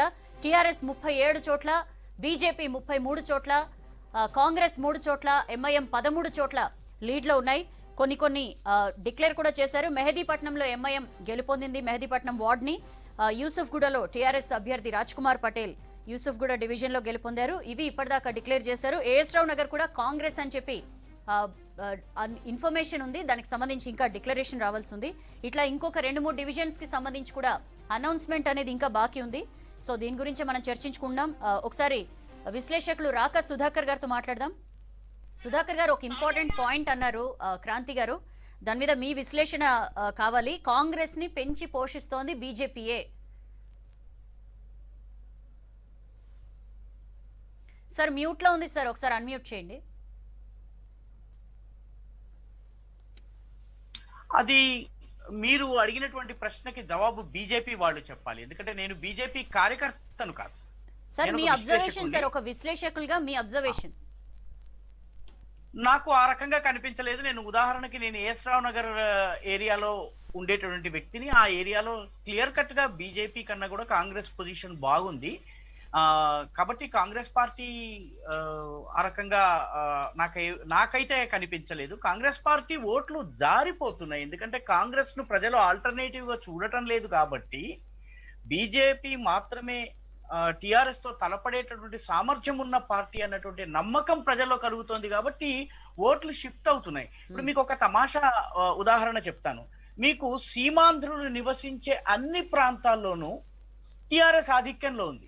సీమాంధ్ర ఓటర్లు అందరూ కూడాను టిఆర్ఎస్ ని నమ్ముతున్నారు. కనీసం 2023 వరకు కూడా వాళ్ళు నమ్ముతారు. 2023 ఎన్నికల్లో ఏం చేస్తారనేది ఈ రోజు మనం చెప్పలేం. కానీ ప్రస్తుతము సీమాంధ్ర ఓటర్స్ ఉన్నటువంటి అన్ని ఏరియాస్ లో కూడాను టిఆర్ఎస్ ఇస్ లీడింగ్. సీమాంధ్రలో ఓట్లు తక్కువ ఉన్నటువంటి మిక్స్డ్ పాపులేషన్ ఉన్నటువంటి ఏరియాస్ లో BJP is doing slightly better. కాబట్టి కొంత సార్ సుధాకర్ గారు అట్లాగే ఉంటే కనుక ASR లో ఇప్పుడే కాంగ్రెస్ లీడింగ్ లో ఉందని చెప్పిండ్రు. మరి అట్లాంటప్పుడు ఎట్లా వస్తుందండి? మా పటంచేరిలో మా పటంచేరిలో మొత్తం తెలంగాణ వాళ్ళు ఉంటారు, అక్కడ టీఆర్ఎస్ లీడింగ్ వచ్చింది. క్రాంతి గారు, నేను ఒక జనరల్ ట్రెండ్ గురించి చెప్తున్నాను. జనరల్ ట్రెండ్ కి ఎప్పుడు కూడా ఎక్సెప్షన్స్ ఉంటాయి. మీకు తెలుసును, నాకు తెలుసును. మీరు జర్నలిస్టు కాబట్టి మీరు గతంలో జర్నలిస్ట్ గా ఉన్నారు. నా స్థానంలో మీరుంటే మీరు ఇదే విశ్లేషణ ఇచ్చి ఉండేవారు. మీరు ఇప్పుడు వేరే స్థానంలో ఉన్నారు కాబట్టి మీరు వేరే రకంగా మాట్లాడుతున్నారు. దాని పట్ల నాకు అభ్యంతరం కూడా లేదు. కానీ నేను చెప్పే విషయం ఏంటంటే బై అండ్ లార్జ్ ఒక 25% సీమాంధ్ర ఓటర్లు బీజేపీ వైపు షిఫ్ట్ అయి ఉంటారు. నేను కాదనను. తెలంగాణలో ఉన్నటువంటి ఓటర్లందరూ బీజేపీ వైపు రారు. ఖచ్చితంగా టీఆర్ఎస్ వైపు మెజారిటీ ఉంటారు. టీఆర్ఎస్ కి 60, 70, 80 వరకు సీట్లు వచ్చే అవకాశం ఉందని నేను కూడా నమ్ముతున్నాను. ఎగ్జిట్ పోల్స్ మాత్రమే కాదు, నాకు వాస్తవంగా ఫీల్డ్ లో కనిపించినటువంటి, నేను తిరిగిన ఏరియాలో నాకు కనిపించినటువంటి దాని ఆధారంగా 99 రావు. ఖచ్చితంగా వాళ్ళు 60 నుంచి 80 మధ్యలో ఏదో ఒక చోట వాళ్ళు ఆగుతారు. బీజేపీ కూడాను 60-70 సీట్లు నెగ్గదు. ఇది ఒక 30 నుంచి 40 మధ్యలో ఎక్కడో ఆగుతుందన్నది నా వ్యక్తిగత అంచనా. ప్రస్తుతం వస్తున్నటువంటి ట్రెండ్స్ చూస్తే దాదాపు అదే రకంగా కనిపిస్తున్నది. అయితే మౌలికంగా ఏంటంటే ఏ ఏరియాలో మిక్స్డ్ పాపులేషన్ ఉందో ఆ ఏరియాలో ఫలితాలు టిఆర్ఎస్ కి చాలా అనుకూలంగా ఉన్నాయి. కొన్ని ఏరియాల్లో టిఆర్ఎస్, ఉదాహరణకి Malkajgiri constituency, it has a TRS MLA, కానీ ఈసారి పర్ఫార్మెన్స్ స్లైట్లీ డిఫరెంట్ గా ఉంది. Uppal BJP had an MLA in the past, కానీ ఈసారి దాని యొక్క ప్రభావం అంతగా కనిపించడం లేదు. గోషామహల్లో బీజేపీలో అంతర్గతంగా అనేక సమస్యలు ఉన్నప్పటికీ ఓటింగ్ సమయానికి వాళ్ళు సర్దుకోగలిగారు. అత్యధిక స్థానాల్లో వాళ్ళు లీడ్ లో ఉన్నారు. కాబట్టి ఓవరాల్ గా కనిపిస్తున్నది ఏంటంటే కాంగ్రెస్ ఓటర్లు తెలుగుదేశంలోని ఒక 30-40% ఓటర్స్ బీజేపీకి షిఫ్ట్ అయ్యారు. లేకపోతే ఇంత ఒక 32-33% ఓట్లు రావాలన్నట్లయితే, బీజేపీకి సొంతంగా ఉన్నది 25% అయినట్లయితే 6-7% ఎక్కడి నుంచో రావాలి. కొందరు టిఆర్ఎస్ నుంచి రావాలి, కొందరు కాంగ్రెస్ నుంచి రావాలి, కొందరు తెలుగుదేశం నుంచి రావాలి. మజ్లిస్ నుంచి అయితే వచ్చే అవకాశం లేదు. కాబట్టి పాత బస్తీలో కూడా BJP is doing better than last time. 2వ స్థానంలో ఉంది. గౌలీపురా కావచ్చు, జంగంమెట్ కావచ్చును, అదేవిధంగా మనకి ఐఎస్ సదన్ కావచ్చును, షాలిబండ కావచ్చును. BJP is performing slightly better than. అందులో 1-2 సీట్లు వాళ్ళు గతంలో గెలుచుకున్నది. రేణు సోని సీటు, ఘాన్సీ బజార్ ఉంది, ఇటువంటి సీట్లు ఉన్నాయి, వాళ్ళు గెలుచుకున్న ఉన్నాయి. కానీ ఓవరాల్ గా BJP is performing better. Percentage wise ఓట్ల రూపంలో 2వ స్థానము లేదా 1వ స్థానంలో ఉండడం వల్ల బీజేపీకి ఆ బెనిఫిట్ వస్తుందన్న వరకు మాత్రమే నేను చెప్పదలుచుకున్నాను. రైట్ సుధాకర్ గారు, మనకి కొంత అప్డేట్స్ వస్తున్నాయి. యూసుఫ్ గూడలో ఇంకా ప్రకటించలేదు టీఆర్ఎస్ గెలిచినట్లు అని చెప్పి మనకి ఇన్ఫర్మేషన్ వస్తుంది. అక్కడ బీజేపీ టీఆర్ఎస్ మధ్య హోరాహోరీ ఉన్నట్లుగా కూడా తెలుస్తోంది. యూసుఫ్ గూడ, వెంగళరావు నగర్, రెహమత్ నగర్లో బీజేపీ టీఆర్ఎస్ మధ్య హోరాహోరీ ఉంది. ఎర్రగడ్డలో ఎంఐఎం ఆధిక్యం కనిపిస్తోంది. బోరబండలో టీఆర్ఎస్ ఆధిక్యంలో ఉన్నట్లుగా కూడా మనకి తెలుస్తోంది. అలాగే రామ్నగర్ టీఆర్ఎస్ పార్టీ అభ్యర్థి శ్రీనివాస్ రెడ్డి ముందంజలో ఉన్నట్లు తెలుస్తోంది. గాంధీనగర్ డివిజన్ బీజేపీ అభ్యర్థి పావని ముందంజలో ఉన్నట్లు తెలుస్తోంది. అడిక్మెట్ డివిజన్ బీజేపీ పార్టీ అభ్యర్థి సునీత ప్రకాష్ గౌడ్ ముందంజలో ఉన్నట్లు తెలుస్తోంది. సిటీ కాలేజ్లో నెమ్మదిగా కౌంటింగ్ సాగుతున్నట్లు తెలుస్తోంది. సో టీఆర్ఎస్ లీడ్స్ 37 చోట్ల, 33 చోట్ల బీజేపీ లీడ్స్ మనకి కనిపిస్తున్నాయి. కాంగ్రెస్ 3 చోట్ల, 14 చోట్ల ఎంఐఎం లీడ్స్ మనకి ఇప్పటిదాకా కూడా కనిపిస్తున్న పరిస్థితి. కాంగ్రెస్ అధికార ప్రతినిధి ఇందిరా శోభన్ గారు మనతో లైవ్ లో ఉన్నారు. ఇందిరా శోభన్ గారు, మీరు కొవ్వొత్తిలా కరిగిపోయి బీజేపీకి వెలుగునిస్తున్నారు అని చెప్పి ఒక పెద్ద ఎలిగేషన్ వేశారు ఇందాక క్రాంతి గారు. మ్యూట్ లో ఉంది, అన్మ్యూట్ చేయండి ఇందిరా గారు. నేను చాలా సేపటి నుంచి మాట్లాడుతున్నా సౌజన్య గారు. ఆయన ఆరోపణ చేసినప్పటి నుంచి అడుగుతున్నాను అవకాశం ఇయ్యనండి. నువ్వు గంట సమయంలో ఒక 2 నిమిషాల సమయం ఇచ్చారు కాంగ్రెస్ పార్టీకి. అరే మేము ఎంత మాకు సీట్లు రాకపోతే ఇంత దరిద్రం అండి. ఛానల్ ఆలోచన చేయండి. మా మీద ఆరోపణ చేసామని ఖండించుకునేటువంటి చెప్పండి ఇందిరా గారు, చెప్పండి. జనాలు అప్డేట్స్ కోసం వెయిట్ చేస్తారు కాబట్టి మీ దాకా అవకాశం రాలా. Nothing other than that. చెప్పండి ప్లీజ్, మేక్ యూర్ పాయింట్. ఇప్పుడు తను మాట్లాడినటువంటి క్రాంతి కుమార్ గారు ఎక్కడైతే కాంగ్రెస్ పార్టీ తనను తాను బొంద పెట్టుకుని మాట్లాడుతున్న దానికి, ఇవాళ కాంగ్రెస్ పార్టీకి ఈ పరిస్థితికి రావడానికి కారణం కేసీఆర్ ముఖ్యమంత్రి గుర్తుపెట్టుకోవాల్సిన అవసరం ఉంది. ఎందుకనంటే ఇవాళ తెలంగాణ నేను ఇచ్చాను, ఇచ్చిన పార్టీనే బొంద పెట్టేటువంటి ప్రయత్నంలో నువ్వు చేసినావు అంటే దీనికి కారణం ఎవరండి? 12 మంది ఎమ్మెల్యేలను మా అభ్యర్థులను అవసరం లేకపోయినా కూడా మీరు మీ పార్టీలో చేర్చుకొని ప్రతిపక్ష హోదా కూడా లేకుండా చేసి ప్రజల్లో విశ్వాసం కోల్పోయేటట్లు కాంగ్రెస్ వాళ్ళకి ఓటేస్తే వాళ్ళు పార్టీ మారుతారనేటువంటి ఒక స్లోగన్ ని ఇవాళ 10 మందికి చెప్పడానికి అవకాశం ఇచ్చినటువంటి వాళ్ళు ఇందిరా గారు వాళ్ళు చేర్చుకున్నారు అంటున్నారు, చేరిన మీ వాళ్ళ తప్పులేదండి? కాంగ్రెస్ పార్టీ అంత వీకా? అంటే టీఆర్ఎస్ ప్రలోభ పెడితే వెళ్ళిపోవడమేనా? ఒక్క మాట, ఇవాళ వాళ్ళ లూపులు వాళ్ళకు ఉన్నాయి. ఉన్నటువంటి లూపులను వాళ్ళ స్వార్థం కోసం పార్టీలు మారేటువంటి నాయకులు ఉన్నప్పుడు ఈ పరిస్థితి కొనసాగుతుంది. ఎప్పుడు ఒకరిదే పండగ ఉండదండి. ఒకరికి ఒకరు ఉంటుంది, ఇంకొకరు ఇంకొకరు ఉంటుంది. ఒకరోజు అత్త సంసారం, ఇంకో రోజు కోడల సంసారం. ఇవాళ నన్ను చంపే ప్రయత్నం నువ్వు చేసినప్పుడు నిన్ను చంపనికి ఇంకోటి రెడీగా ఉంటాడు, నిన్ను మించినోడు ఇంకొకటి వస్తాడు. అది గుర్తుపెట్టుకోవాల్సిన. కానీ ప్రజాస్వామ్యంలో ఎప్పుడు కూడా ప్రతిపక్షం పాలక పక్షం సమపాలనలో ఉన్నప్పుడు మాత్రమే ప్రజలు అనుకున్నటువంటి పాలన దొరుకుతుందన్నమాట ముమ్మాటికి వాస్తవం. దానికోసం ప్రజలు నీకు ఇచ్చారు, ఎంతో ఒక సంఖ్య నీకు ఇచ్చారు. ఆ సంఖ్యను నిలవడనీయకుండా ఏ పార్టీలో ఎవడు ఉండదు, నా పార్టీలో అందరూ ఉండాలని చేసినటువంటి పర్యవసానంగా తెలంగాణ రాష్ట్రంలో కాంగ్రెస్ పార్టీకి ఈ రకమైనటువంటి పరిస్థితి రావడానికి కారణం మీరు. అయినా ప్రజలు నా వైపు ఉన్నారు, ఇప్పటికీ కూడా ప్రజలు నాతో నా వైపు ఉన్నారు. అవసరమైన చోట్ల ప్రశ్నించే గొంతుకులు ఉన్న దగ్గర కాంగ్రెస్ పార్టీ అభ్యర్థులను నిలబెట్టుకున్నది. ఇవాళ వాళ్ళ దగ్గర కవిత ఓడిపోవడానికి కారణం కాంగ్రెస్ పార్టీ ఎలా అవుతుందండి? ప్రజలు వద్దనుకున్నారు, తిరస్కరించారు. నిన్న అక్కడ ఎందుకు తిరస్కరించారు? ముఖ్యమంత్రి బిడ్డను ఓడగొడితే ముఖ్యమంత్రి కనీసం కళ్ళు కిందికి దిగుతాని ఓడగొట్టినారు, అంతే తప్ప అది ఇంకో కాంగ్రెస్ కుమ్మక్క అయిపోయి బీజేపీ 2 నేషనల్ పార్టీలు ఎక్కడైనా కలిసి పనిచేస్తాయా? అవగాహన ఉండి మాట్లాడాలా? మీ పార్టీ ఇందిరా గారు, మీ పార్టీ నేత మాజీ ఎంపీ కొండ విశ్వేశ్వరరెడ్డి ఆయన చేసిన ట్వీట్ మీద ఎట్లా రెస్పాండ్ అవుతారు మీరు? అతను వచ్చినటువంటి బ్యాలెట్ దాన్ని బట్టి తను చెప్పింది ఏంటి? వచ్చినటువంటి ఎడ్యుకేటెడ్ ఓటు మేధావులంతా అందరూ కూడా టిఆర్ఎస్ పార్టీకి యాంటీగా ఉన్నారని చెప్పారు. సో బీజేపీకి ఎక్కువ వచ్చినాయి కాబట్టి ఆ యాంగిల్ లో బీజేపీ వైపు చూసారని చెప్పారు. వాస్తవం చెప్పారు, అంతే తప్ప అక్కడేం వక్రీకరించినట్టుగా మనం ఫీల్ కావాల్సినటువంటి అవసరం లేదు కదా దాన్ని. ఆయన కూడా ఒక సమాజంలో ఒక పౌరునిగా తెలంగాణ వాదిగా తన మాట చెప్పినాడు. తెలంగాణ కావాలని కోరి తెచ్చుకున్నటువంటి తెలంగాణ రాష్ట్రంలో తెలంగాణ వాదులకు అవకాశం ఏది రాదు. టిఆర్ఎస్ పార్టీలో తెలంగాణకు అవకాశం ఎక్కడ ఇచ్చినారా మీరు? వాళ్ళు ఎక్కడ ఉన్నారా? ఇవాళ ఆ పరిస్థితి లేదు కదా. లేదు కాబట్టి ఇవన్నీ సమస్యలు వస్తున్నాయి. మారండి అని చెప్పేసి అంటున్నాం. అందుకని చెప్పేసి ఎవ్రీ టైం గుర్తు చేసేది ఎందుకు? మిగతా పార్టీలకు టిఆర్ఎస్ పార్టీకి డిఫరెన్స్ ఉండాలని ఎందుకు కోరుకున్నారు అందరూ? తెలంగాణ వచ్చిన తర్వాత ఉన్నటువంటి పార్టీ అధికారంలోకి వస్తే తెలంగాణ వాళ్ళని కంప్లీట్ గా బొందబెట్టినటువంటి పరిస్థితి వాళ్ళ మీరు ఉన్నారు. తెలంగాణ ద్రోహులకి పట్టం కట్టినటువంటి పరిస్థితి ఉన్నది. కాబట్టి ఇవాళ కసిగా ప్రజలు ఏంటి కాంగ్రెస్ పార్టీకి కొంతవైపు నా వైపు ఉన్నప్పుడు కూడా మీరు చేసినటువంటి కొన్ని ప్రాబ్లమ్స్ తోని ఇవాళ టిఆర్ఎస్ బీజేపీ వైపుకి ఓట్లు వేస్తున్నారు. కానీ బీజేపీ అధికారంలో ఉండి ఏం చేసింది? 5 రోజుల సమయం ఇచ్చారు. 5 రోజుల్లో బీజేపీ ఎజెండా ఏం చేసింది? ఒక రోజు భాగ్యనగరం, ఇంకొక రోజు సర్జికల్ స్ట్రైక్, ఇంకొక రోజు ఏంటి దారుసాలం కూల్చివేత. అది వాళ్ళ యొక్క ఎజెండా క్రియేట్ చేశారు. అధికార పార్టీ ఏం చేసింది? ఆ ఎజెండాలో ఒకటి తిప్పినావు నువ్వు దానిని. కాబట్టి ప్రజలు ఏం చేస్తారు? ఆటోమేటిక్ గా అభద్రతా భావంతో అక్కడ ఇక్కడ చీలిపోయి 2 రకాలుగా ఓట్లు పడ్డటువంటి పరిస్థితి. ఇవాళ భారతీయ జనతా పార్టీకి కాంగ్రెస్ పార్టీకి పార్లమెంట్ ఎలక్షన్ లో 0.5% డిఫరెన్స్ అండి, అంతే. అంతకన్నా పెద్ద డిఫరెన్స్ ఏం లేదు కాంగ్రెస్ కి బీజేపీ మొన్న పార్లమెంట్ వచ్చినటువంటి దాంట్లో. ఇందిరా గారు, thank you for making your point. Right, మనతో బీజేపీ అధికార ప్రతినిధి రాకేష్ రెడ్డి జాయిన్ అయ్యారు స్టూడియోలో. రాకేష్ రెడ్డి గారు, వెల్కమ్ అండి. ఈసారి 99 కాదు సెంచరీ దాటేస్తాం అంటున్నారు క్రాంతి గారు. జస్ట్ మీరు రాకముందు మాట్లాడుకుంటున్నాం. సో ఏంటి ట్రెండ్స్, మీరు ఎట్లా విశ్లేషిస్తారు? ఎన్ని ఎక్స్పెక్ట్ చేస్తున్నారు? ఇప్పుడు కొత్త బ్యాట్స్మెన్ అయినా కూడా మేము హాఫ్ సెంచరీ దాటేటువంటి ఒక ప్రయత్నం చేస్తూ ఉన్నాం. వాళ్ళ పాత బ్యాట్స్మెన్ అయినా కూడా హాఫ్ సెంచరీ కొట్టడానికి చాలా ఇబ్బందులు పడుతూ ఉన్నారు. అది it is very much evident from the numbers. కాబట్టి ఒకటి చాలా స్పష్టంగా ఈ ఎన్నిక ద్వారా అర్థమవుతున్నది ఏంటంటే, Kalvakuntla garage versus Telangana garage మధ్యలో జరిగినటువంటి ఈ పోరులో ప్రజలు కల్వకుంట్ల గ్యారేజ్ మీద తిరగబడ్డరు. ఫామ్ హౌస్ పాలన ఇక మాకు వద్దు అని చాలా ఫర్మ్గా చెప్తున్నారు అనేది చాలా స్పష్టంగా అర్థమవుతున్నది. BJP is a rising force, versus TRS party is a receding force అనేది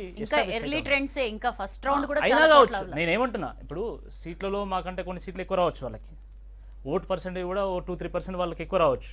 బహుశా అదే ఉంటుంది ఫైనల్ నెంబర్ నేను అనుకుంటా ఉన్నాను. అయినా కూడా మేము 10% ఓటు నుంచి ఈరోజు 30-35% ఓటుకి చేరుకుంటున్నాము. వాళ్ళు 43% నుంచి 35-38%కి వాళ్ళు చేరుకుంటున్నారు. అంటే ఏంటి? బీజేపీ రాష్ట్రంలో బలపడతా ఉన్నది, టీఆర్ఎస్ పార్టీ యొక్క ఆదరణ తగ్గిపోతూ ఉన్నది, ప్రజాభిమానాన్ని వాళ్ళు కోల్పోతున్నారు అనేటువంటి విషయం మాత్రం ఎస్టాబ్లిష్ అవుతున్నది ఒకటి. రెండవది, ఈ రాష్ట్రంలో టీఆర్ఎస్కి సరైనటువంటి ప్రత్యామ్నాయం భారతీయ జనతా పార్టీ మాత్రమే అని చెప్పేసి ఈరోజు ఓటర్లు స్పష్టం చేస్తూ ఉన్నారు. మూడవది, ఈరోజు హైదరాబాదులో పాత బస్తీలో కావచ్చు, న్యూ సిటీలో కావచ్చు, అవుట్స్కర్ట్స్లో కావచ్చు, నార్త్ ఇండియన్స్ ఉండే ప్రాంతం కావచ్చు, రాయలసీమ వాళ్ళు ఉండే ప్రాంతం కావచ్చు, ఆంధ్ర వాళ్ళు ఉండే ప్రాంతం కావచ్చు, అన్ని చోట్ల కూడా భారతీయ జనతా పార్టీకి ఓట్లు వస్తున్నాయి, సీట్లు వస్తున్నాయి. It is a true Bhagyanagar party, versus MIM party it is old city party, ఇక టీఆర్ఎస్ పార్టీ ఇది new city party, Congress party అక్కడక్కడ కొంత ఉన్నటువంటి పార్టీ. కానీ మొత్తంగా కూడా ఈరోజు ఓట్లు వస్తున్నాయి కేవలం భారతీయ జనతా పార్టీకి మాత్రమే. ఈ విషయం కూడా చాలా స్పష్టంగా అర్థమవుతుంది. మేము సింగిల్గా పోటీ చేసినాం, కానీ టీఆర్ఎస్ పార్టీ ఏం చేసింది? టీఆర్ఎస్ పార్టీ ఎంఐఎంతో కుమ్మక్కై పోటీ చేసింది. మీరు కాంగ్రెస్ కలిసే అంటున్నారు క్రాంతి గారు. అది వాళ్ళ ఆరోపణ. మేము 150 స్థానాల్లో మేము పోటీ చేసినాము, అన్ని స్థానాల్లో పోటీ చేసినాం. టీఆర్ఎస్ పార్టీ ఎన్ని స్థానాల్లో పోటీ చేసింది? ఎంఐఎం ఎన్ని స్థానాల్లో? ఎంఐఎం పోటీ చేసింది 50 స్థానాల్లో. మరి మిగతా స్థానాల్లో ఎవరికి సపోర్ట్ చేస్తున్నది? ఎవరికి మద్దతుగా వాళ్ళు మాట్లాడుతున్నారు? కాంగ్రెస్ పార్టీ అన్ని స్థానాల్లో పోటీ చేసినా కూడా వాళ్ళ క్యాంపెయిన్లో చాలా స్పష్టంగా మాకు 25 స్థానాలు ఇవ్వండి సరిపోతుంది అన్నారు. వీళ్ళేమో 50 స్థానాల్లో పోటీ చేస్తారు ఎంఐఎం వాళ్ళు, టీఆర్ఎస్ ఏమో 100 స్థానాల్లోనే వాళ్ళు క్యాంపెయిన్ చేస్తారు. కాంగ్రెస్ పార్టీ ఏమో మాకు 25 స్థానాలు సరిపోతే 20 స్థానాలు ఇవ్వండి అని అడుగుతుంది. కానీ 150 స్థానాల్లో పోటీ చేసి ప్రచారం చేసి మాకు మెజార్టీ స్థానాలు ఇవ్వండి, మాకు మేయర్ పీఠం ఇవ్వండి, మేము హైదరాబాద్ను మారుస్తాము, మేము సర్జికల్ స్ట్రైక్ చేస్తామని చెప్పినటువంటి పార్టీ భారతీయ జనతా పార్టీ. కాబట్టి మేము మొదటి నుండి కూడా సింగిల్గా పోవాలి అని పోయాము. ఈరోజు చాలా స్పష్టంగా ఏంటంటే బీజేపీకి సన్ రైజ్ అవుతా ఉంటే టీఆర్ఎస్ పార్టీకి సన్ స్ట్రోక్ తగిలింది. ఇది చాలా స్పష్టంగా అర్థమవుతాం. క్రాంతి గారు, వాళ్ళ మాటలకు అంత ఉండదండి. ఇదే మాటలు, ఇదే సంజయ్ అదే మాట్లాడుతుండు, వాళ్ళ జాతీయ అధ్యక్షుడు అదే మాట్లాడతాడు. సరే, బ్యాట్స్మెన్ ఆయన కొత్తగా ఉంటుంది, కానీ బీజేపీ హైదరాబాద్లో చాలా బలంగా ఉంటుంది. ఆయన పార్టీ కొత్తనేమో ఇప్పుడు భుజాన్ని వేసుకొని బాగా ఆయన బీజేపీ గురించి మాట్లాడుతుండు. కానీ బీజేపీలో ఇంతకుముందే బద్దం బాలరెడ్డి కానీ, నరేంద్ర కానీ, ఇంద్రసేన రెడ్డి కానీ చాలామంది ఎమ్మెల్యేలుగా ఎంపీగా ఉన్న పరిస్థితి బీజేపీకి ఉన్నది. ఏదో వీళ్ళు వచ్చి పొడిచింది ఏం లేదాడ, బీజేపీ గెలిచింది ఏం లేదాడ, పెద్ద ఇప్పుడే పెరిగింది ఏం లేదు, టీఆర్ఎస్ వ్యతిరేకంగా వచ్చింది ఏం లేదు. అలాగే ఏంటంటే ప్రజల్ని రెచ్చగొట్టే మాటలు ఇప్పుడు చూస్తున్నారు కదా.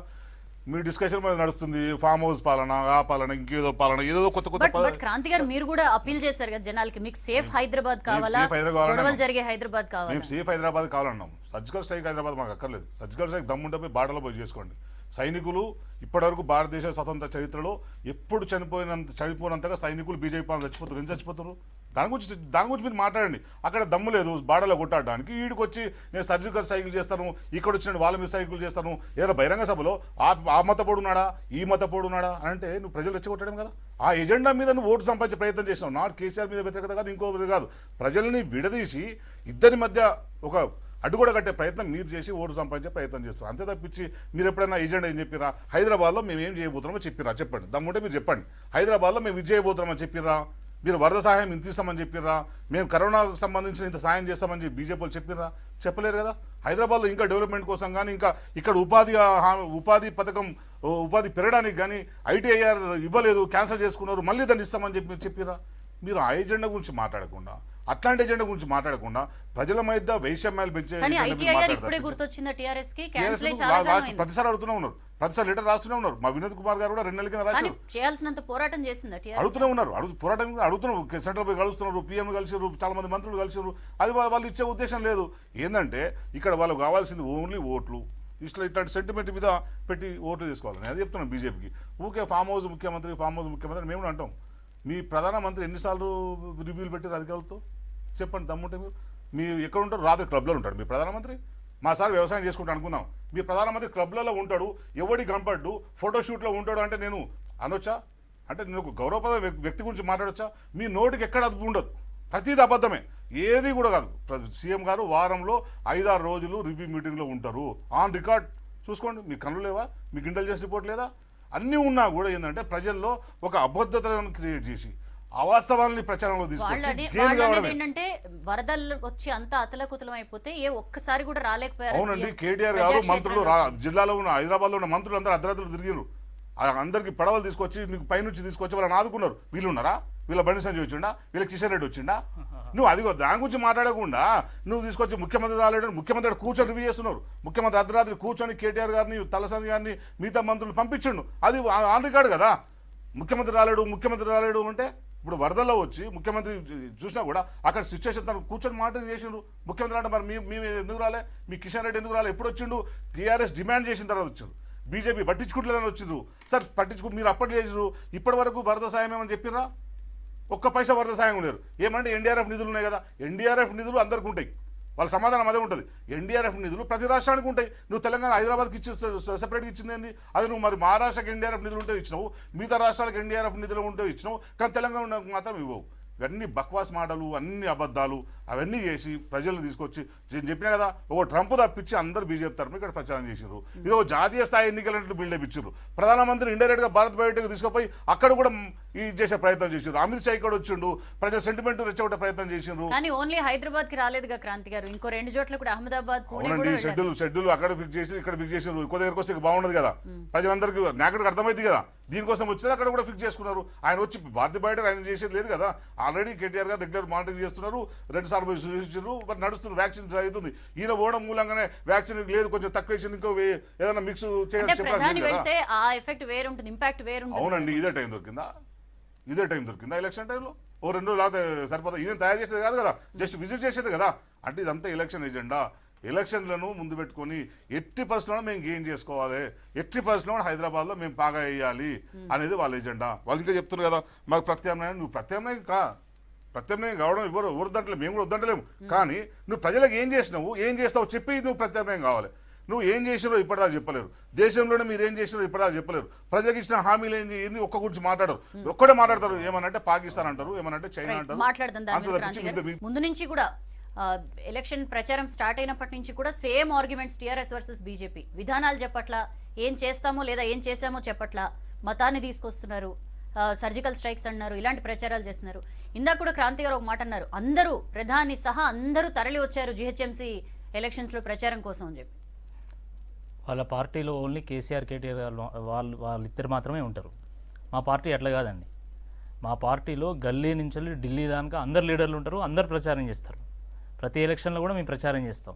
వీళ్ళు వాస్తవానికి ఏంటంటే హైదరాబాద్ ప్రజలను అవమానిస్తున్నారు. ఈ గల్లీ ఎలక్షన్కి వస్తారు. గల్లీ ఎలక్షన్ ఏంటంటే 24 అసెంబ్లీ స్థానాలు, 1 కోటి మందికి పైగా జనాభా, 74 లక్షల మంది ఓటర్లు, ఇంతమంది ఉన్నటువంటి ఈ మినీ ఇండియాని మీరు అవమానపరుస్తూ మాట్లాడుతున్నారు. ఎందుకు రాకూడదు? మీ దాంట్లో ప్రజాస్వామ్యం లేదు. మీ దాంట్లో మీ కేటీఆర్ గారు, కేసీఆర్ గారు తప్ప మీకు ఎవరు ఉండరు. మా దాంట్లో సామాన్య కార్యకర్త కూడా ఒక అత్యున్నత స్థాయికి ఎదిగేటువంటి అవకాశం ఉంటుంది మా పార్టీలో. ఒక సామాన్య కార్యకర్త అయినటువంటి బండి సంజయ్ గారు రాష్ట్ర అధ్యక్షులు కాగలుగుతారు, మీ పార్టీలో కాగలుగుతారా? అట్లా నాయకత్వం అనేది అన్ని స్థాయిల్లో మా దాంట్లో ఉంటుంది. ట్రంప్ గారు రావచ్చు. ఇప్పుడు ఒకటి గుర్తుపెట్టుకోవాలి, మీరు ఎన్ని అబద్ధాలు ప్రచారం చేసినా కూడా ఈరోజు ప్రజలు మా పక్షాన నిలుస్తున్నారు అనేటువంటి విషయాన్ని మీరు మర్చిపోవద్దు. మీరు ఏమన్నారు, అసలు బీజేపీ ఎక్కడ ఉన్నది, మేము అసలు 1,00,000 ఓట్ల మెజారిటీతో గెలిచాం, 106 స్థానాలు వస్తుంది, 116 స్థానాలు వస్తాయని చెప్పేసి మీరు డప్పు కొట్టి మాట్లాడింది కదా. ఇప్పుడు ఏం జరిగింది? మా పక్షం అసలు లేరు అన్నారు కదా ప్రజలు. ఇప్పుడు ఏం జరిగింది? కాబట్టి KTR the working president of TRS is a worrying president today. ఎందుకంటే critical మాస్కి Bharatiya Janata party reach అయింది. 10% నుంచి 30% రీచ్ అయిన తర్వాత once you reach 30 to 35% Bharatiya Janata పార్టీని ఆపేటువంటి శక్తి ఈ టీఆర్ఎస్కి ఉండదు. ఇంకోటి ఏంటంటే ఈ ఎలక్షన్ తర్వాత మొత్తం బైపోలార్ పాలిటిక్స్ ఈ రాష్ట్రంలో రానున్నాయి. అంటే అయితే మీరు టీఆర్ఎస్కి వేయాలి లేదా బీజేపీకి వేయాలి. ఈ కైండ్ ఆఫ్ సిస్టమ్ వచ్చిన తర్వాత టీఆర్ఎస్ పార్టీ భారతీయ జనతా పార్టీని తట్టుకోలేదు.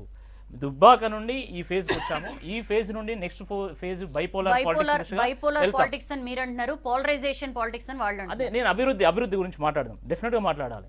మీరు అభివృద్ధి చేసినాం అంటున్నారు కదా, అసలు మీ మేయర్ ఎక్కడన్నాడు ప్రచారంలో? మీరు అంతా అభివృద్ధి చేస్తే మేయర్ వచ్చి ఇది చేసినాం మేము హైదరాబాద్ కనాలా, మేయర్ ఎక్కడన్నాడు? అసలు మేయర్తో మాట్లాడినిచ్చిందా? మేయర్ని ఏ విధంగా వీళ్ళ కేటీఆర్ గారు గద్దించిందో మనం అందరం కూడా చూసినాం. అంటే ఆ పార్టీలో ఒక నాయకుడు దక్కేటువంటి గౌరవం అది. అసలు అభివృద్ధి ఎక్కడదండి? గుంతలు లేనటువంటి రోడ్లు చూపెట్టమన్నాం. హుస్సేన్ సాగర్లో కొబ్బరి నీళ్లు తాగి ముఖ్యమంత్రి గారు ఓట్లు అడగాలన్నాం. మూసీ నదిలో వారు స్నానం చేసి ఓట్లు అడగాలన్నాం. ఎక్కడున్నది అభివృద్ధి? వరదలు ఎందుకు వచ్చినాయి? ఇవన్నీ కూడా అనేక సందర్భాల్లో చర్చించినాం. మేము మాట్లాడినాం అభివృద్ధి గురించి. సర్జికల్ స్ట్రైక్ అన్నారు. మీరు సర్జికల్ స్ట్రైక్ అంటే మీరు వేరే అర్థాలు తీసుకుంటున్నారు. అరే అట్లా కాదండి. పాత బస్సులో పన్నులు కట్టరు, ఎందుకు కట్టరు? పాత బస్సులో కరెంటు బిల్లు కట్టరు, ఎందుకు కట్టరు? పాత బస్సులో నీటి బిల్లు కట్టరు, ఎందుకు కట్టరు? పాత బస్సులో ముగ్గురు పోతే చలాన్లు వేయరు, ఎందుకు వేయరు? పాత బస్సులో నేరాలు చేస్తే పోలీసులు అక్కడ దగ్గర కూడా రారు, ఎందుకు రారు? అంటే మీ స్టేటస్తో క్వశ్చన్ చేస్తున్నాం కాబట్టి వీళ్ళు మతవాదులు. విచ్చలవిడిగా ఒక పార్టీకి ఒక వర్గం వాళ్ళ కొమ్ము కాస్తే వాళ్ళు సెక్యులర్ వాదులు. ఇది దుర్మార్గమైనటువంటిది. పాత బస్తీ వెనుకబడడానికి ఎవరు కారణం? పాత బస్తీలో అభివృద్ధి ఎక్కడున్నది? పాత బస్తీలో రోడ్లు ఎక్కడున్నాయి? పాత బస్తీలో కనీస సౌకర్యాలు ఎక్కడున్నాయి అని చెప్పేసి మేము ప్రశ్నిస్తే మతతత్వ పార్టీ భారతీయ జనతా పార్టీ దీన్ని ప్రజలు అర్థం చేసుకున్నారు. మేము మాట్లాడినాం సర్జికల్ స్ట్రైక్ అనేది ఎందుకు జరగకూడదు? సర్జికల్ స్ట్రైక్ ఇంతమంది రోహింగ్యాలు ఎందుకున్నారు ఇక్కడ? రోహింగ్యాల ఓట్లతో వీళ్ళు గెలుస్తున్నారు ఈరోజు.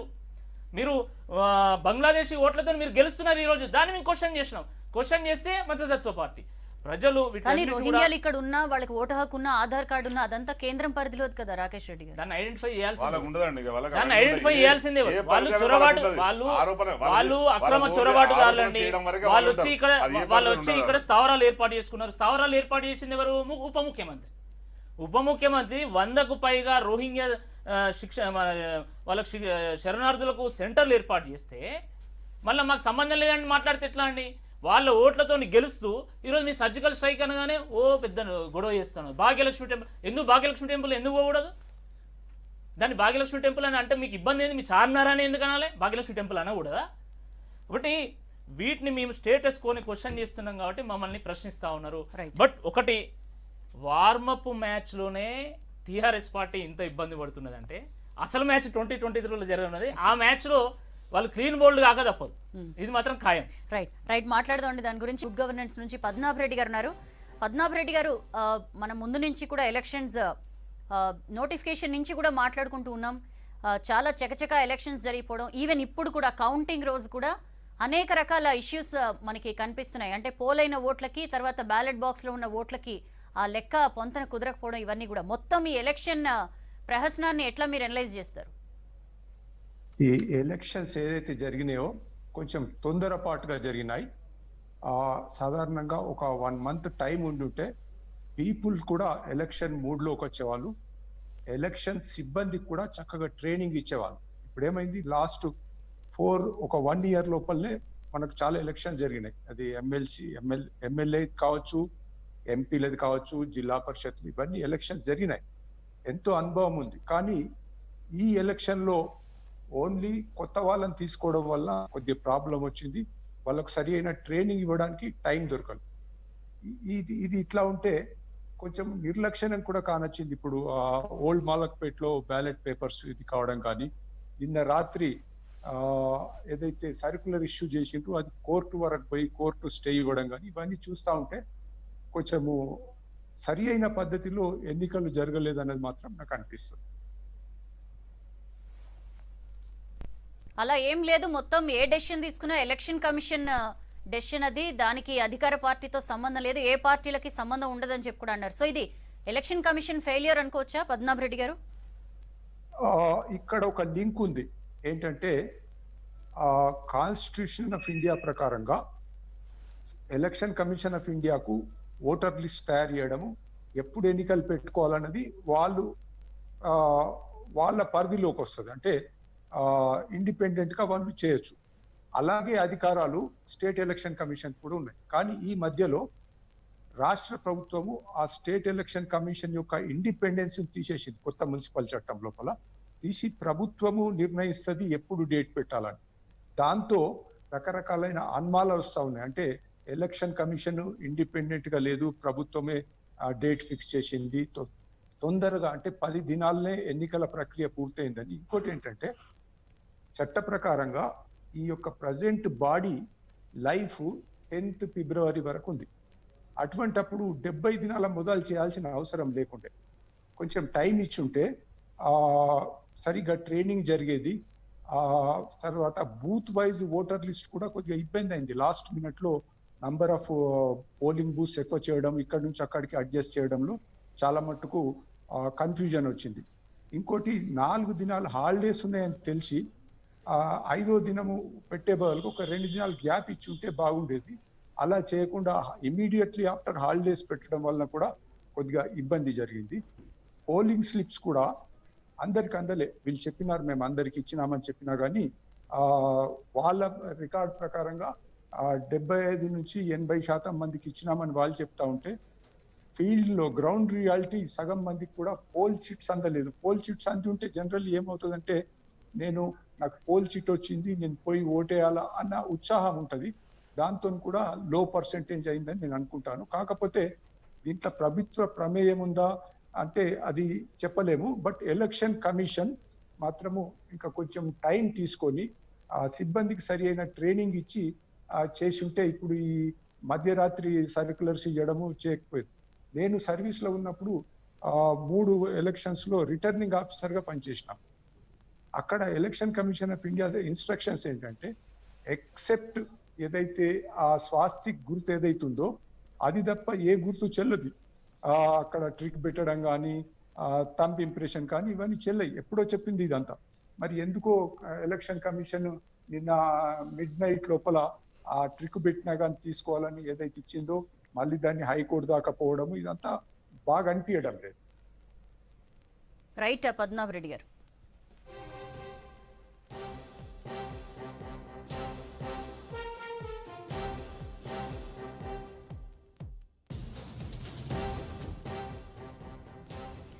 ఎస్, ఇప్పటిదాకున్న లీడ్స్ ఒకసారి చూద్దాం. టీఆర్ఎస్ 43 చోట్ల, బీజేపీ 35 చోట్ల, కాంగ్రెస్ 3 చోట్ల, ఎంఐఎం 21 చోట్ల లీడ్లో ఉన్న రిజల్ట్స్ మనం చూస్తున్నాం. ఇంకా కొన్ని చోట్ల సెకండ్ రౌండ్ దాకా వచ్చింది. మొత్తం ఒక అరగంటలో మేబీ మనకు ఒక క్లారిటీ రావచ్చు.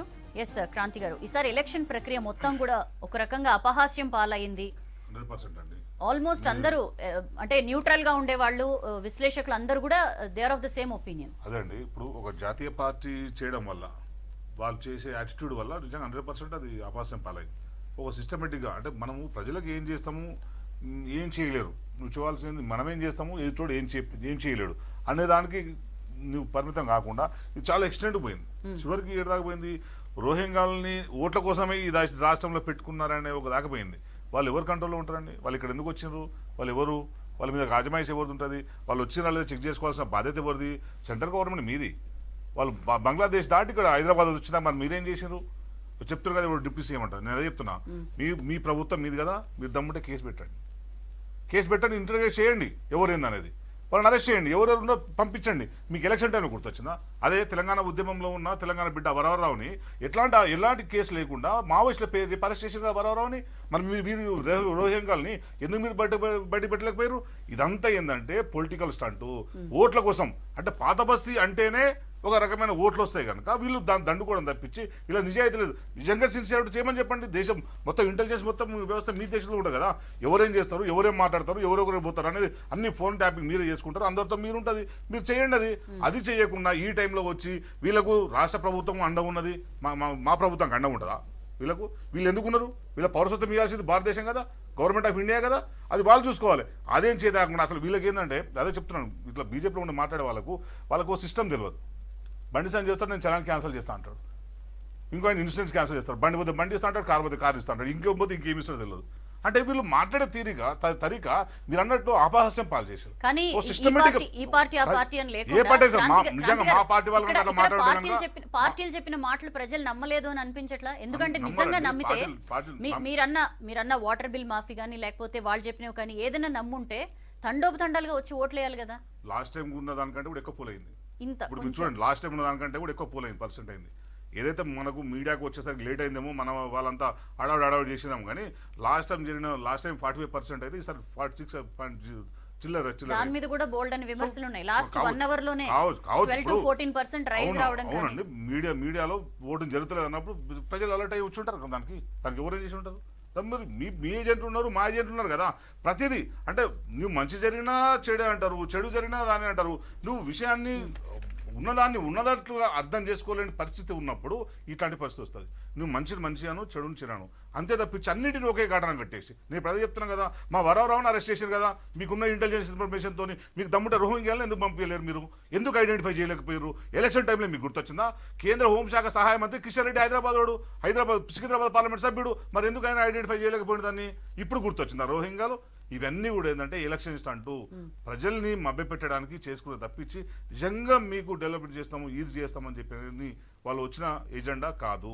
ప్రజల్ని మభ్యపెట్టే ఏజెండాతో బీజేపీ వచ్చింది తప్పించి వాళ్ళు బలపడడానికి ఎవరు మాకెందుకు అభ్యంతరం ఉంటుంది? అదొక పార్టీ, మాదొక పార్టీ. వాళ్ళు జాతీయ పార్టీలో ప్రధానమంత్రి ఉన్నాడు, మాకేంది? ఇప్పుడు మేము చేస్తున్నాం జాతీయ స్థాయిలో ప్రజల నిరసనను ఎదుర్కొన్న పార్టీ బీజేపీ పార్టీ. వాళ్ళు ఏమంటారు, ఇక్కడ వచ్చి టీఆర్ఎస్ మీద వ్యతిరేకత అంటారు. ఒక్కటి చెప్పండి, భారతదేశంలో ఉన్న ఆర్థిక వ్యవస్థ పతనం అవడం కారణం ఎవరు? మొత్తం మొన్న మధ్య బీహార్ రిజల్ట్స్ చూసాం మనం. అవునండి. మొన్న మధ్య అవును, బోల్డ్ అని బై ఎలక్షన్స్ బీహార్ ఎంత గెలిచారండి అది చెప్తారు కదా. బోటా బోటి మీకు టఫ్ లో ఉన్న మేము 105 గెలుస్తాం. మన బీహార్ ఎట్లా గెలిచారు? 30 స్థానాలు 150లో ఉన్నాయి.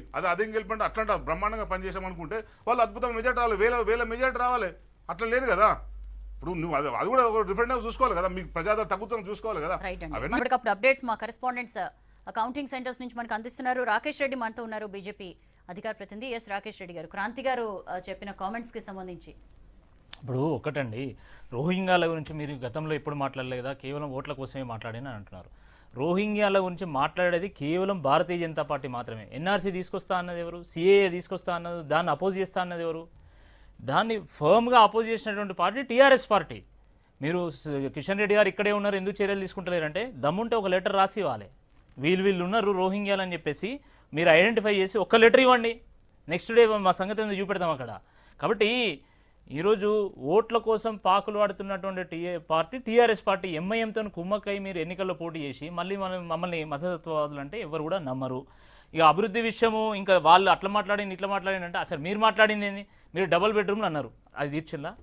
మీరు రోడ్ల గురించి మాట్లాడినారు, రోడ్ల సంగతి ఎట్లా ఉంది హైదరాబాద్లో? తర్వాత మీరు మూసీ, ఇప్పుడు ఇంకా కొత్తగా ఏంటంటే మూసీని గోదావరి నదితో అనుసంధానం చేస్తున్నట్టు. వాళ్ళ మాటలకు అడ్డు అదుపే ఉండదు, ఏది పడితే అది మాట్లాడదు. వాళ్ళు పడవలు తీసుకొచ్చినాం హైదరాబాద్కు, ఇది ఇంకా సిగ్గుపోతుంది చెప్పుకుంటే. హైదరాబాద్కు పడవలు తీసుకొచ్చినాం అని చెప్పేసి ప్రచారం చేసుకోవడం, అంతకంటే ఇంకోటి ఘోరం ఇంకోటి ఉండదు. కాబట్టి ఒక్కటి మాత్రము చాలా స్పష్టం, సర్జికల్ స్ట్రైక్ చేస్తామని చెప్పాం. ఇప్పుడైతే సాఫ్రాన్ స్ట్రైక్ జరుగుతూ ఉన్నది. తప్పకుండా బీజేపీ అధికారంలోకి వచ్చిన తర్వాత ఆ సర్జికల్ స్ట్రైక్ చేసి తీరుతాం. సర్జికల్ స్ట్రైక్ అంటే కేవలం రోహింగ్యాలే కాదు, సర్జికల్ స్ట్రైక్ అంటే ఇక్కడ ఉన్నటువంటి అవినీతి మీద, ఇక్కడ ఉన్నటువంటి కుటుంబ పాలన మీద, ఇక్కడ ఉన్నటువంటి అరాచక పాలన మీద కూడా డెఫినెట్గా ఆ సర్జికల్ స్ట్రైక్ చేసి తీరుతాం. ఇక రాబోయేటువంటి రోజుల్లో మీరు ఒక్కటి గమనించాలి, రాబోయేటువంటి రోజుల్లో కాంగ్రెస్ పార్టీ కనుమరుగానున్నది. ఇప్పటికే చాలామంది ఆ పార్టీలో ఉన్నటువంటి నాయకులు ఈరోజు చాలామంది ఈ పార్టీలో ఇంకా నాయకత్వ లోపం ఉన్నది, ఈ పార్టీ ఇక టీఆర్ఎస్ని ఎదుర్కొనేటువంటి శక్తి లేదు కాబట్టి బీజేపీకి వెళ్ళాలనే ఆలోచనలు చాలామంది ఉన్నారు. తర్వాత మొన్న మా రాష్ట్ర అధ్యక్షుడు ఒక స్టేట్మెంట్ ఇచ్చారు, జిహెచ్ఎంసీ ఎన్నికల తర్వాత టీఆర్ఎస్ పార్టీలో ఉన్నటువంటి ఎమ్మెల్యేలే తిరుగుబాటు చేస్తారని. అది జరగబోతా ఉంది. చాలా మంది అసంతృప్తితో ఉన్నారు. 100కు పైగా స్థానాలు గెలుస్తామని చెప్పి కాన్ఫిడెంట్ గా అంటున్నారు వాళ్ళు. ఏ రకంగా తిరుగుబాటు అంటారు మీరు? 100 స్థానాలు వస్తాయా లేవా అనేది ఫలితాలు చెప్తున్నాయి కదా. వాళ్ళు 50 దాటమే చాలా కష్టంగా ఉంది. అలాంటిది 100 స్థానాలు వచ్చేటువంటి అవకాశమే లేదు. వాళ్ళు గతంలో 99 స్థానాలు సాధించిందండి, మేము 4 స్థానాలు సాధించినాం. ఈరోజు 4 నుండి మేము కనీసం 40-50 దిశగా మేము వెళ్తున్నాము. So 100% BJP is a rising force. కాబట్టి డెఫినెట్గా టీఆర్ఎస్ పార్టీలో ఉన్నటువంటి అసంతృప్తి వాళ్ళందరూ కూడా బయటకు వచ్చేటువంటి సమయం ఇది. మీరు చూడండి, మొన్న స్వామి గౌడ్ గారు వచ్చారు, వారు మండలి చైర్మన్గా పనిచేస్తే వారికి 2 సంవత్సరాల నుంచి వెళ్ళి కనీసం ఒక 10 నిమిషాల పాటు అపాయింట్మెంట్ ఇవ్వలేదండి సీఎం గారు. సో ఆత్మ గౌరవం ఉన్నటువంటి తెలంగాణ ఉద్యమకారులు ఎవరైతున్నారో వాళ్ళకి ఈరోజు మళ్ళీ భారతీయ జనతా పార్టీ ఒక ప్లాట్ఫామ్ కానున్నది. ఈరోజు అసలు తెలంగాణ ఉద్యమం చేసిన వాళ్ళు ఎక్కడున్నారు టీఆర్ఎస్ పార్టీలో? తెలంగాణ ద్రోహులు ఉన్నారు. తెలంగాణ ద్రోహులను ముఖ్యమంత్రి గారు పక్కన కూర్చోబెట్టుకొని ఈరోజు ప్రెస్ మీట్లలో మాట్లాడుతూ ఉంటే నిజమైనటువంటి తెలంగాణ వాదులు, తెలంగాణ ఉద్యమకారులు ఈరోజు ఆ పార్టీలో ఉండలేనటువంటి ఒక పరిస్థితి ఉన్నది. వాళ్ళు ఇన్ని రోజులు టీఆర్ఎస్ని ఎదుర్కొనేటువంటి శక్తి ఏదా అని ఎదురు చూస్తున్నటువంటి తరుణంలో ఈరోజు భారతీయ జనతా పార్టీ కనబడుతూ ఉంది. కేవలం వాళ్ళే కాదండి, ఈరోజు సామాన్య ప్రజలకు ఒక రిలీఫ్ ఇది. దుబ్బాక తర్వాత ఈరోజు ఈ వస్తున్నటువంటి ఈ ఫలితం కానీ ఒక గొప్ప రిలీఫ్. ఎందుకంటే ఇన్ని సంవత్సరాల పాటు ఈ అరాచక పాలన అడ్డుకోలేమా, ఇది ఇంతే ఉంటుందా, ఇంకెన్ని సంవత్సరాలైనా టీఆర్ఎస్ఏ ఉంటుందా అన్నటువంటి నేపథ్యంలో ఈ ఫలితాలు ప్రజలకు ఒక స్వాంతన చేకూరుస్తా ఉన్నాయి. రైట్, మాట్లాడదాం. ఫోరం ఫర్ గుడ్ గవర్నెన్స్ కార్యదర్శి పద్మనాభ రెడ్డి గారు ఉన్నారు మనతో లైవ్ లో. పద్మనాభ రెడ్డి గారు, ఈసారి ఎలక్షన్స్ మనం ముందు నుంచి మాట్లాడుకున్నట్లు ప్రచారం అది ఆ హడావిడి అంతా చూస్తే జనాలు పోటెత్తుతారేమో పోలింగ్ సెంటర్స్ అని చెప్పి అనుకున్నాం. బట్ అన్ఫార్చునేట్లీ లాస్ట్ టైం కంటే కాస్త మాత్రమే పోలింగ్ పర్సంటేజ్ పెరిగిన పరిస్థితి. సో మొత్తం చూస్తే ఇప్పుడు వస్తున్న రిజల్ట్స్, ట్రెండ్స్ ఇవన్నీ చూస్తుంటే మీ అబ్జర్వేషన్ ఏంటి? చాలా చెప్పాయి పార్టీలు, ఏది బేస్ చేసుకుని జనాలు ఓటేశారంటారు? ఒక 2 years back assembly elections, 1 year back, 1.5 year back parliament elections లో హైదరాబాద్ నగరంలో సుమారుగా 55 నుంచి 60% పోల్ అయింది. అదే ఇప్పుడు జిహెచ్ఎంసీ వచ్చే వరకు 46% ఉంది. దీనికి కారణాలు చాలా ఉన్నాయి. ఒక సిటిజన్ గా నేను జిహెచ్ఎంసీకి ఓటు ఎందుకు వేయాలి? ఎప్పుడైతే Fruits. ప్రభుత్వము అన్ని తానై అన్ని ఆయనే వాళ్ళే చేస్తున్నారు, ప్రభుత్వం వాళ్ళు. మేయర్ ఒక డమ్మీ క్యాండిడేట్ అయిపోయినాడు. సరిగా మున్సిపల్ కార్పొరేషన్ మీటింగ్ జరగలే, బడ్జెట్ కూడా లేదు. ఇప్పుడు ప్రభుత్వము ఇక్కడ హైదరాబాద్ నగరంలో 1 కోటి జనాభా ఉంది, కోటికి పైనే ఉంది. ఆ తెలంగాణ రాష్ట్రంలో ఉత్పత్తి అయ్యే సంపదలో 60% హైదరాబాద్ నుంచి వస్తుంది. అటువంటప్పుడు దీనికి అసలు ఫండ్స్ ఇవ్వాలి. ఇప్పుడు బాంబేలో 2 కోట్ల జనాభా ఉంది, కానీ దాని బడ్జెట్ సుమారు 40,000 కోట్లు. ఇక్కడ ప్రభుత్వము జిహెచ్ఎంసీకి డబ్బులేమి ఇవ్వలేదు, అంతంత మాత్రమే. అట్లని చెప్పి పనులు ఏం చేయలేదని కాదు, 67,000 కోట్ల పనులు చేసినామన్నారు, చేసి ఉండొచ్చు, నేను దానికి డిస్ప్యూట్ చేయడం లేదు. కానీ ఎక్కడ అవసరం ఉన్న పనులు అవి చేయలేదు. డ్రైనేజ్ సమస్య అన్నది గత 20-25 సంవత్సరాల నుంచి వస్తుంది. ఈ ప్రభుత్వం వచ్చిన తర్వాత ఇప్పుడు గత 5-6 సంవత్సరాల్లో కావాల్సినంత టైం ఉండే. ఇప్పుడు ఇదైతే ఖర్చు పెట్టినారో ఈ 65,000 కోట్లు అన్నది ఈ డ్రైనేజ్ మీద తీసుకొని ఉంటే ఒకసారికి అయిపోయేది. కమిటీ, తెందుల్కర్ కమిటీ రిపోర్ట్స్ అవన్నీ ఉన్నాయి. ఆ డ్రైనేజ్ మీద వీళ్ళు శ్రద్ధ పెట్టలేదు.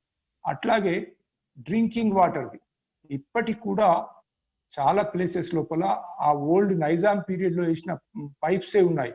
అవి రస్ట్ పట్టిపోయి ఆ పేద ప్రజలు కాలనీలలో మొదలు నీళ్లు తీసుకుంటే ఒక 5 నిమిషాలు వదిలిపెట్టి తర్వాత తీసుకుంటారు, ఎందుకంటే మురికి నీళ్ళు వస్తాయని.